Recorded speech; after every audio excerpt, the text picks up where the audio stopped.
You know, a good reminder from Genesis chapter 1, verse 3 is God always pierces the darkness, always. And the darkness doesn't last.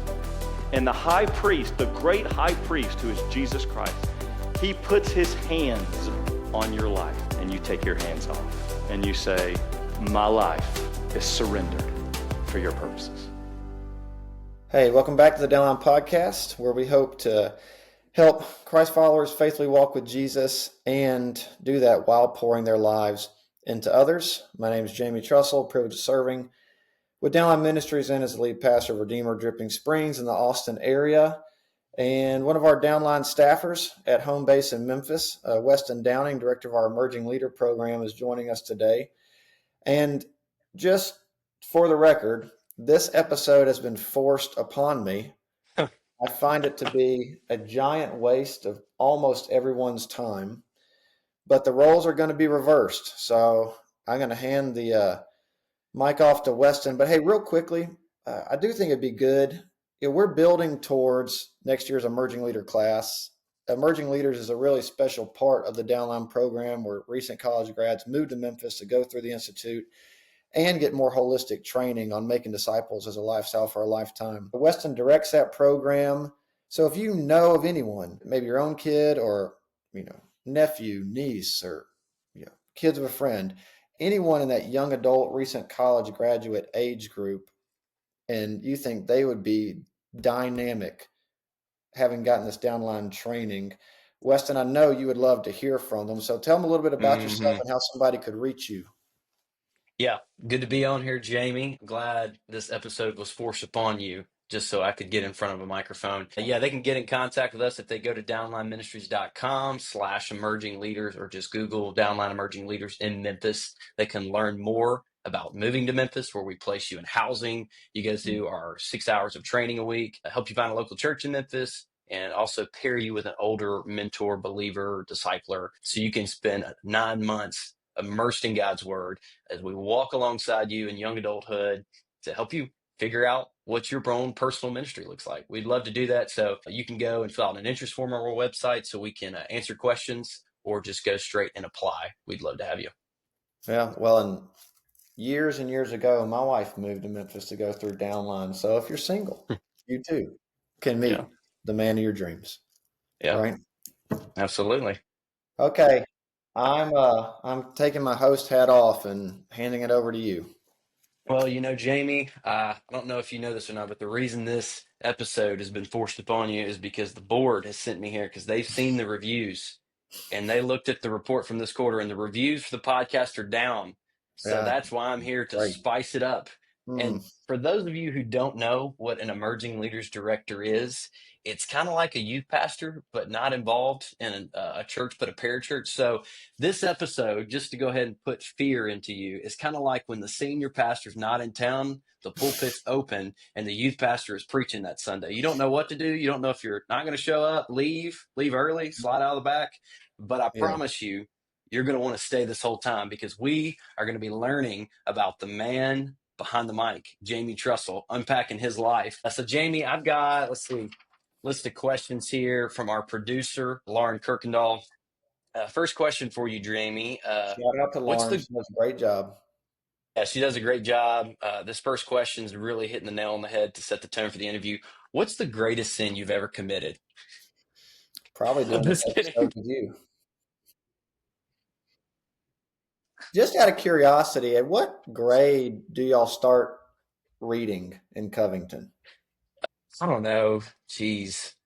It's so hard to remember because it was just a few years ago for me. But now the real question, now you're trying to compare my upbringing of small town, rural West Tennessee. You're an Auburn fan, so obviously we know you're from Alabama. Did you not just grow up in the same rural setting? Didn't you grow up on a farm? Aren't you a farm boy? I grew up on about 120 acres just outside of Auburn. No, Auburn is... So you grew up on your own town, 120 acres, population 200.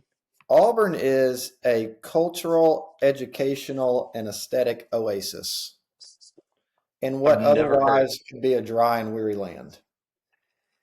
A dry and weary land. I knew you were a farm boy when we were at Staff Retreat last summer. and I saw you back up that boat trailer. I went, now that's my type of pastor right there. He can back up a trailer. I was shocked.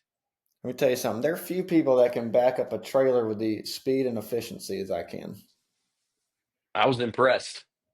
Did you You grow shouldn't. up working heavy equipment on that farm? Did y'all have cattle, We did. We animals, had cows. livestock?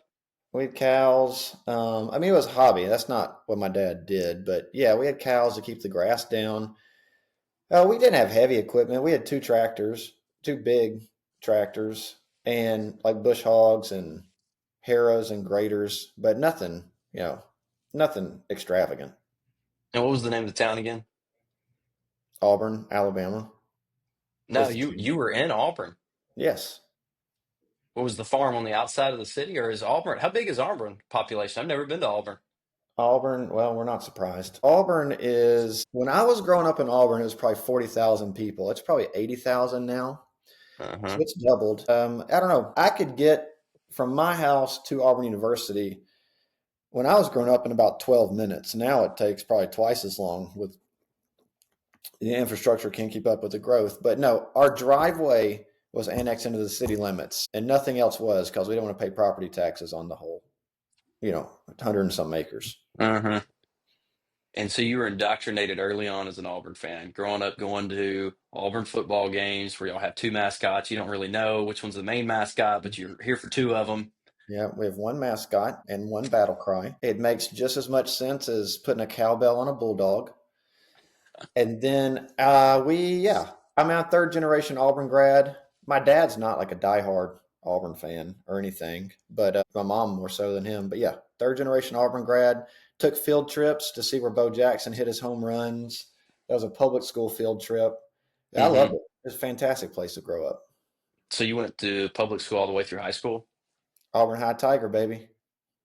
Auburn High. That's their number one recruiting spot for their football team, right? Not when I was in school. No. What was Jamie like as a kid? What was fun for Jamie? Did you hunt, fish?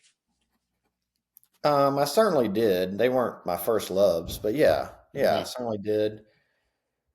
Fun for me, friends and sports for sure. Were you a reader? If I was interested, yes, I'm much more a reader as an adult now. Like my oldest son is a voracious reader, even as a kid, and I was not like that at all. Do our listeners know that you're a semi-pro golfer? They don't know that largely because it's not true. When did you start playing golf? Was that When I high was school? No, no, heavens no. When I was 25 or 26, Oh, very really? late in life. That's why I'm Okay. no good. Yeah, you got to start playing it early if you want to be good. Well, I remember we were at staff retreat and I got placed on your team. I just looked at your face, and after we went around the whole course, I think we were on hole 18. You looked at me and you said, "How many balls do you have left?" And I said, "One ball." He said, "You've got one goal. Do not hit it in the water right here." I got up. I looked back at Jamie as he prayed, nailed it right into the water. And you said, "All right, you're putting." Yeah, you were worthless on that. I'm not going to lie. But My back, you I, encouraged me. I've never had you encourage me so much. That's how new I was in trouble. I had to go to a chiropractor just from my back hurting from carrying you around the course. Did you grow so Auburn High School and then straight to the University of Auburn, Auburn University. Yep. Auburn University? See, I didn't do the name change like University of Memphis. Was there any doubt in your mind or any other question that you would go to another school for university? Oh yeah, for sure. What was on the table? There were some really, really small, I would have had to probably go in a substantial amount of places that to play basketball or Auburn. And Were yeah, you playing ultimately landed basketball in on, high school? did I? Yeah, like, were you on team? Yeah, well, it's kind of hard to play in college if you didn't. So So yes, is that what you were trying to get a ride with basketball? I wasn't. It would have, no, we're talking D2, like Hmm. D3. Just to keep playing. Yeah, I didn't love it enough, but ultimately decided to go be with my friends and go to Auburn. I almost left Auburn after my first semester because I've always kind of had a little bit of wanderlust and just kind of wanted something new and different and change of scenery. But uh, I was down to going to Clemson or Georgia to Hmm. transfer away from Auburn. I really didn't want to go to Georgia, but I liked Athens. I don't know. I don't know why I was trying to get out of town so quickly. And I just flipped a coin and it landed on leave and go to Georgia, and my heart sank. And that's when I knew, all right, I need to stay put. So I did. So now you're working in vocational ministry, you're a pastor. When you were growing up, high school, even all the way to college, did you have a strong pastoral influence in your life or someone who worked in Christian ministry that played a role in you wanting to be a pastor? Have you always wanted to be a pastor? Yeah, I did have somebody once I turned 16 play a pretty pivotal role in shaping me spiritually. He's now serving 3 life sentences in prison for crimes against kids. But yeah, that was formative and certainly my shaping me in those early years. He made, I think, Christianity look really fun and Hmm. joyful, and he was athletic and a picture of something it drew me in certainly to walking with Jesus, not being some boring kind of rule following stale existence. But no, I had no desire to be a pastor. I never Hmm. like aimed for poverty. You know what I mean?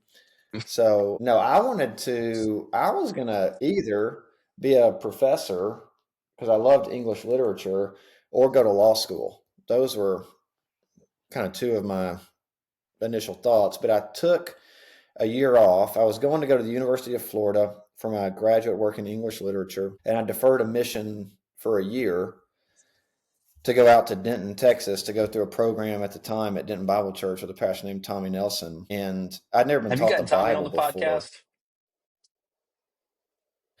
No, no, I have not. I have not. Yes. I I heard that Young Guns program potentially, you were doing, y'all had to wake up at 5 a.m. every morning, living in a barn, and if you weren't late, yeah, but you had to there's pay money. What was it? some of what you just said is true. Some is urban legend, but we did have to. We were, yeah. I don't know what it was, 5:45 or something to 7:45, 5 mornings a week for 9 months, and So you then moved to Denton, you take a year off, you're moving to Denton for this Bible program. What went into that decision? some people I really looked up to and respected had been through his program before. And the main thing was so there's a guy who I am trying to get on the podcast named Ben Washer, who he wound up being the guy that started Reach Records, which Hmm. has Yeah. produced, Lecrae and Hmm. Tripoli and a bunch of those guys early on. That's where they kind of all got their start. And Ben used to play us cassette tapes of I didn't know who he was at the time of this pastor doing Bible Q&A. So somebody would ask a question, and this guy was just answering every single question clearly and biblically and authoritatively. And Ben then went out to do Tom's program, which the guy on the tapes was Tom Nelson. And I mean, we're talking Hmm. about, I'm not using cassette tape as, allegory or imagery. It was a legitimate cassette tape. And that's how old I am. Stuff you don't even know about. Yeah. And I don't know what that is. we would listen to those, and it started this hunger in me. It began this realization that the Bible actually means something and that I Hmm. need to be taught it. It isn't just open up, read a verse, and what does it mean to me? And so Ben did it. Kennan, who also was my small group leader in high school, he had gone and done it. A guy I grew up with and was in the fraternity with at Auburn, he had gone and done it. And they all raved about it. So I went out and visited to preview it and heard Tom teach for 2 hours and was just captured by his biblical exposition. So I thought, you know what? I'm not married. I have no responsibility other than meet the bare minimum to pay my bills. So I thought I'm just going to learn my Bible, and then I'll go do whatever's next. And so I made $600 a month as a janitor at Denton Bible Church, and paid all my bills off $600 a month, and learned my Bible for 9 months. Sounds like a raw version of the Emerging Leaders Program. It's like slightly less than your current salary. Which, when you describe your desire to go and hear the Bible, it sounds like a complete opposite version of Jamie that I've heard described by Kennan, when Kenan was your small group leader, you were described as what? As this kid that always came showing up to refute everything Kenan was saying, Well, right? that wasn't hard. I mean, it wasn't hard to Well, do. tell everybody about that. Well, there's not much to say. I mean, he was in there, Were you a talking to believer us. at the time? When Kennan, I think that I came to faith probably just at the tail end of him leaving Auburn and passing our group off to Ben Washer. So Are you in I high would say, school? yeah, high school. So I would say that he did not reap the benefit early on of much of his investment. Yeah, but he was so easy to make fun of. I mean, it almost felt wrong not to in a lot of those moments. But God grabbed me and mercifully saved me. And yeah, Well, I changed. even with your salvation story, most Christians, their testimony is they came to know the Lord, they became a Christian, and then they went on serving the Lord, being obedient to Him. You are the quite opposite of your story, which I want you to unpack, because your salvation story is you were serving the Lord before you were born again. You were on a trip, right? I was on a mission trip. I was not serving the Lord though. I mean, I guess externally I was, but Hmm. yeah, I love to travel, still do. And my friends were all going to Venezuela, and I'd never, at that point, I don't think, maybe on some cruises with my family, but I'd never really been outside of the country other than maybe the Bahamas or, Cozumel, Mexico. And so my friends are going to Venezuela, and I think the trip cost like $1,200 for the week, and I didn't have $1,200. So they literally told me. I mean, I still remember the conversation. Hey, just write 20 letters to people, and they'll send in money, and your trip will be free. And I thought this can't be a thing, but I did it, and the money came in, and I went for free. So I thought this is brilliant. I didn't even know Christians did this kind of stuff. So you find So yourself on a mission trip in just to get out of the Venezuela. country. Yep, to get out of the country and travel, to hang out with my friends, and I had to sign up to share my testimony. Is Everybody this when did. it started? Is this when it started going like, whoa, what did I sign up for? Yeah, well, no, that didn't even bother me. Look, Uh, I had no problem manipulating a room at all, and no, mhm. really no conscience about doing it. So I signed up to go last because I knew if I listened to enough people, I would know what to say. I could have a great testimony by the time I heard everybody else share. I mean, this is my thought process, and it's my morning to go, and full of courage, I hid in the bathroom. True story. Uh, Waited for a while, came out. Everybody was still sitting there, and on this like 4 foot cinder block wall in Venezuela, started into what was going to be a fabricated, reality. I still remember looking at my buddy Will McLean, who was sitting out kind of in front, and I got it very clearly in one moment. The reality of who Jesus was and the reality of my sin was so palpable. I just looked at Will. I don't even know why I looked at him, but I looked at Will and I said, whatever it is you've got is what I want. And I think in one moment, God saved me.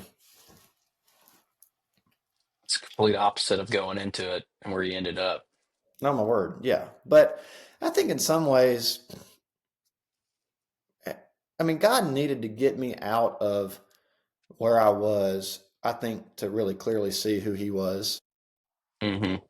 And I think he works like that in so many of us in just different ways, right? You may not have to go out of the Hmm. country, but God Hmm. does have a way of, I think God has a way of disrupting us physically and geologically, emotionally, whatever it may be. A lot of times he disrupts us deeply so we can see him clearly. And I do think that's true. So you come to know the Lord, and then what was life like for you during college? Yeah, Were you college was, involved in like campus ministry? Was it trying to find the crowd? Was it Christian community? Confusing? Was it a confusing time? it was not a confusing time. No, I know I wasn't involved really in any campus ministries. I joined a big party fraternity at Auburn and just absolutely loved it, but not for the reasons most people do. So I joined a fraternity. I lived in the fraternity house. It was so much fun being a Christian, unashamedly a Christian, and living with unbelievable pagans every day, year after year after year. Like, I can't tell you how much I loved it. And it You doesn't weren't, mean were that I you didn't trying have to my, hide? Were you trying to no, hide your faith, or were you actually heck like trying no. to share with? Dude, everybody, yeah, it was unbelievable. Not that I didn't have my own temptations and failings and Yeah, sins, I certainly right. did, but I'm no, just I trying to love imagine Jamie Trussell at a frat party and his method of sharing the gospel. I was like, I would love to see that. my method of sharing the gospel was just living among them as a normal dude while Uh-huh. also trying to differentiate and be value driven in ways that they weren't. And I think over time, and it wasn't me. I mean, there were a handful, there were like 5 of us that were trying to be really committed to the Lord. And by the time I was a senior, I think 25% of our fraternity was walking with Jesus. And that's It's more of amazing. a we got to watch him do that, not I caused that in any way, shape, or form. Hmm. Oh, but dude, I loved college. I loved my fraternity. I went to all the parties. I mean, most of the time, I even find this now as a pastor. If people can smell normal on you, you just have an inroad to their life in ways that you don't if you're just so culturally odd, if that makes sense. And so Hmm. I think he really means what he says in First Corinthians, all things to all people, yet without sin. That in these amoral aspects of our society, to engage and have fun and be with non-believers. But what does he also say in that same passage? But I buffet my body lest I be disqualified. And so I think, oh, so I'll tell you this. This just happened. This is probably 2 months ago. This is where I think maybe sometimes we, myself included, can miss it. Is so out here living in the Austin area, it's highly secular culture, and Hmm. so my 9-year-old, who has had a difficult transition in some ways, is thriving in other ways, has always been, and anybody knows me knows I'm not like the dad that just makes stuff up. My 9-year-old's always been a pretty gifted athlete, right? Just Hmm. kind of things come naturally to him. And so we're only here a few months and he's playing football and some dads notice. And so they're coming up to me, hey, does your son play baseball and whatever? And I've always been, and still am, very skeptical and resistant towards competitive youth sports because I think it's largely toxic. Hmm. And so they approached me about Gabe playing, for this team. And I said, well, here's the deal. My son will never miss worshiping with his family for the sake of playing a sport.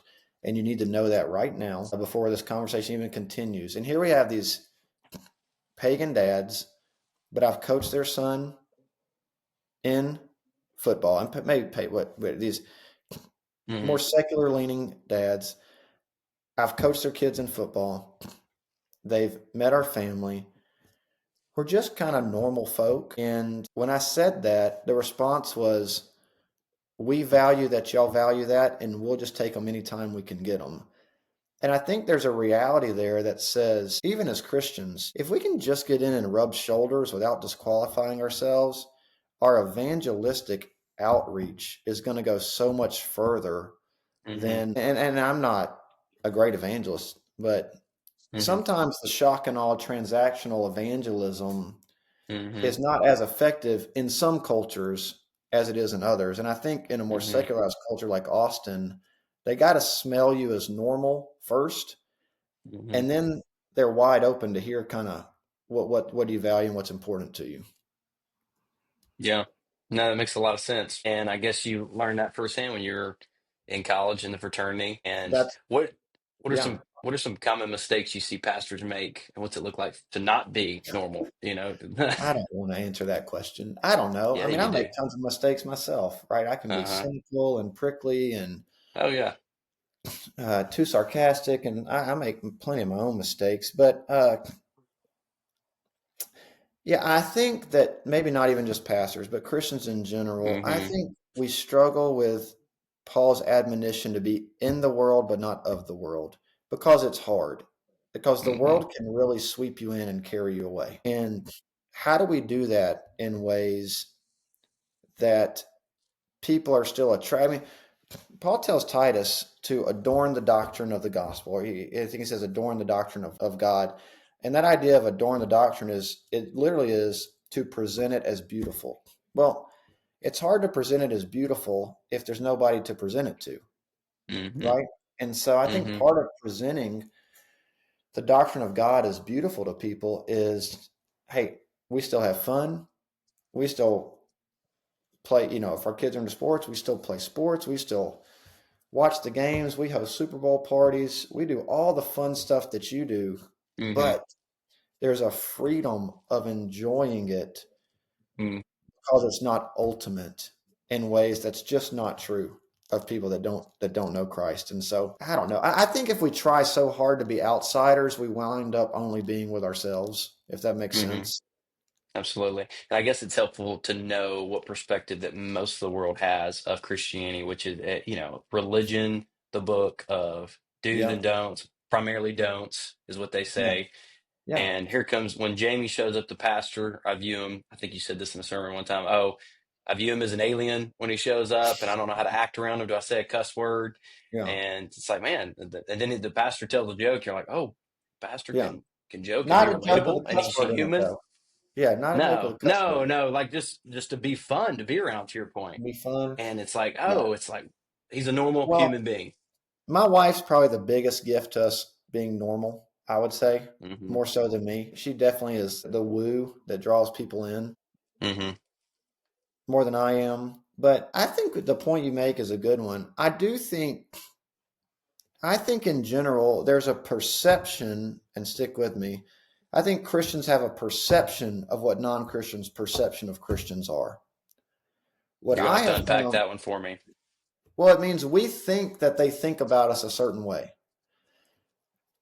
I think that's a straw man. I mean, that's going to be true for some Hmm. people. Hmm. I think the reality is, I don't think most non Christians are thinking about us at all. And a lot of times, we can be the first real genuine Christian somebody meets and has a relationship with. And they're not always bringing this backdrop into it. They just never really thought Hmm. about it or considered it.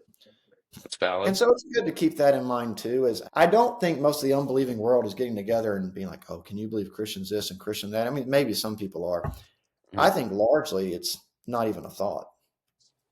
I think you see that language when issues come up of Christians. Oh, or especially if you're having a conversation with an unbeliever, at least I have, of like, oh, well, we were on a cruise a few weeks ago and we're talking to this girl from the Netherlands. And as soon as we start talking about spiritual things, she goes, okay, so you guys are all in on this Christian thing. Me and my wife kind of looked at each other like, yeah. And she's like, what do you think about homosexuality? What do you think about Yeah. smoking weed? It's like, what's the Christian's perception? But I think it's valid to your point that most are Yeah. probably not thinking about us and or even when you ask them a spiritual question of the eternal destiny, they probably haven't thought about that either. Or like, I haven't really thought about No. Now they've been fed a narrative that they it. can Uh-huh. conjure up in that moment you're having a conversation.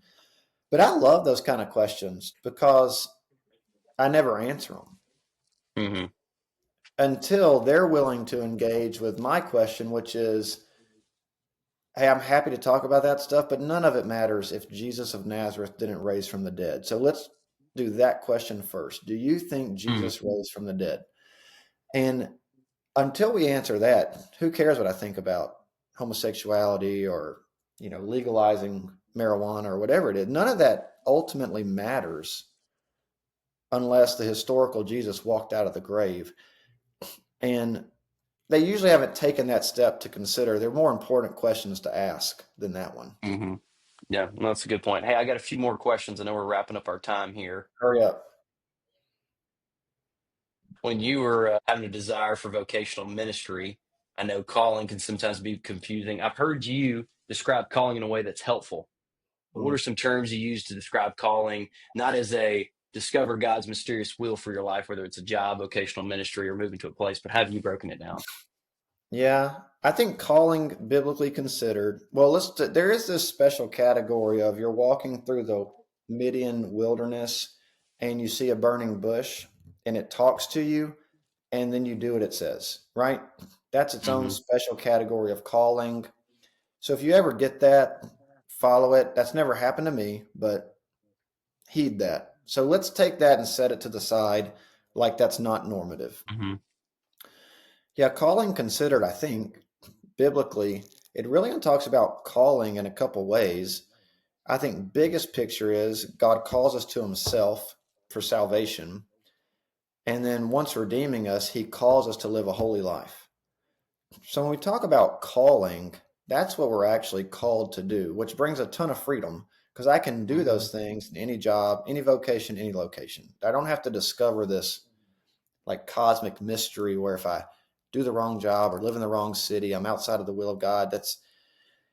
I don't think it's meant to be that pressure packed for us. So a helpful grid somebody taught me is decision making wise. I think I talked about this with Jason Cook on some earlier episodes, but Mm-hmm. yeah, it's a threefold idea of desire, opportunity, and affirmation. And if desire, opportunity, and affirmation, meaning I actually want to do it, there's an opportunity to do it, and people that know me affirm that that's in line with kind of Mm-hmm. who they see as Christ in me, then do it, right? But if there's an opportunity and there's affirmation but no desire, don't do it. If there's Mm-hmm. desire and affirmation but no opportunity, then you can't actually do it. And so that Mm-hmm. grid has helped me in process and decision making for a long time as desire, opportunity, affirmation. And I think what God expects is that we walk by faith and try to make the wisest decision with the information that we have. And I really do believe that. So yeah. I think that's helpful because, like you said, that brings a lot of freedom in the pressure of I've got to make the right decision and discover this mysterious will that God has before me. Yeah, it trips me out when I see like a 24-year-old just like sweating out a job decision, and I'm going, you're not even married. Like you could literally go do anything you want right now with almost no repercussions long term. So just give it a shot. But I think it's hard to develop that, except for over time. All right, before we wrap up with some rapid fire questions, just on the note of calling life direction, if someone is desiring to be a pastor, if you got a young man on here who has the aspiration to be a pastor, what book or resource would you recommend? Well, the first thing I'm going to do is ask him why. And I want to know, do you want to be a pastor or do you like seeing people on stage preaching and that's what you want to do because you think it's Hmm. cool to have people look at you while you preach? There's a difference in wanting to go be a preacher or public speaker and being a pastor. So I'm going to say, why do you want to do it? And what's your understanding of pastoral ministry? If they still want to do it, then I'm going to push them to seminary for sure. They need Mm-hmm. to get formal training and theological education. But first book on, man, that's a great question. I'd probably give them Paul Tripp's book, Dangerous Calling. Like if they really feel called to Mm-hmm. it, I'd probably give them that on the front end to say, hey, let's get a picture of the landscape of how difficult it can be and some pitfalls people fall into and start talking about it. So maybe in old school Tom Nelson fashion, I'm going to try to talk them out of it other than talk them into it just to see, is this something God's really put in you or not? Yeah, that makes sense. I think that's helpful. All right, rapid fire questions. If you were to write a book now, what would be the title? Well, I did write a book and it's in the final process of being published and it's called From Couch to Whoa! Couch. So next question. You said from couch to couch. Yeah. What's the premise of the book? It's a little bit of my story in battling depression and two of the couches I found myself on, kind of on the front and back end of that. Okay. What's your favorite book of the Bible? Mm. Old Testament Ecclesiastes, New Testament Hebrews. Thought you'd say Jude. You love What's Jude. one book of the Bible you recommend Christians really dig deep, meditate on, and study? Romans. You ever read the Christian Standard Bible? I have, but not regularly. Would you pick ESV or Christian Standard Yes. Bible? ESV. If you had to preach a sermon on the fly, no Bible on you, what text or topic would you preach on? Ephesians chapter 1, verses 3 through 6. the historical understanding of adoption and what it means to be adopted in Christ. If you were to pick who would win the fight between Bruce Pearl and Hugh Freeze, who would you pick? Bruce Pearl all day long. Absolute animal. What are the most common mistakes new pastors make fresh out of seminary? They want to preach the entire counsel of God in one singular sermon, and they can't take criticism. And I know criticism rolls off your back like duck or water off a duck's back. No, that's not exactly true. That's not exactly. How do you handle criticism? Well, I probably internalize it and get angry sometimes. And it probably depends on who's criticizing me, honestly. What if I criticize you? I would not care. Don't care. All right, last two questions. What's the hardest thing about working in vocational ministry? Yeah, that's a good question. It's not necessarily a performative job you can measure in ways that let you know, hey, is this impacting people? Is it not? Mm-hmm. There's an old, I think it's an Irish or Scottish pastor that said one time, every morning he drinks his coffee and reads the paper and he watches the train go by. And he was asked, well, why do you watch the train go by? He said, because that's the only thing in my entire day I don't have to push. And that resonates. That resonates with me for sure. Final question. What's the most rewarding thing about working in the pastorate Christian ministry? Transformed lives, for sure. Mm-hmm. Yeah, watching people change and the power of God's word and the presence of his spirit is unlike anything else. It's great. All right, I have one final question. If you could pick one guest to be on this podcast and possibly play golf with, so I think that hits it too. Nate Bargatze. Yeah, it's not even a question. Nate, if you're listening, I know you're not. Come on. Come, Nate. Come do Downline and get on the podcast. This is where I take back over. Thanks for listening to this episode. Weston, thanks for your work you're doing at Downline. Hey, help us get the word about the Emerging Leader Program. Weston does a great job. Hey, good to see you, buddy. Good to see you, Jamie. Take care. I want to thank everyone for listening to this episode of the Downline Podcast. Please subscribe and go down and rate us and give us 5 stars. Help us get this content out to as many people as possible as we hope to continue to equip men and women to join the Great Commission as we make disciples for a lifestyle as a lifetime.